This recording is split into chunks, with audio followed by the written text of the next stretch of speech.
আমাদেরকে একটা ফ্রিজ দেয়, এটাও তাদের মুসলমানদেরকে আটকানোর একটা নাটক, যে তারা একটা ফ্রিজ দেয়, এই ফ্রিজ রাখার কারণে তাদের কোক আমাদের রাখতে হয়। তাই আমি মোজো কোম্পানিকে বলবো তারা যেন ইমানি দায়িত্ব হিসেবে প্রত্যেকটা দোকানে মোজো একটা করে ফ্রিজ দেয়, যাতে মোজো রাখা যাবে। এটা আমি আপনাদের মাধ্যমে মোজোর কাছে আকুল আবেদন জানাচ্ছি এবং আপনাদের মাধ্যমে বলতে চাই যতগুলো রেস্টুরেন্ট আছে বাংলাদেশে প্রত্যেকটা রেস্টুরেন্টে যেন বয়কটের স্টিকার লাগিয়ে দেয়। আমরা ইসরায়েলি পণ্য বিক্রি করি না, এখানে ইসরায়েলি কোনো জিনিস পাওয়া যায় না।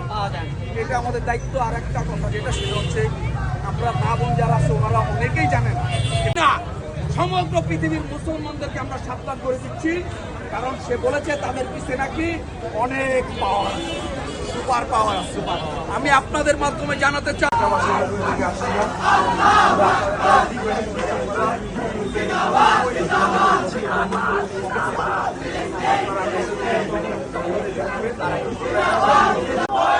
ইসরায়েলি পণ্য,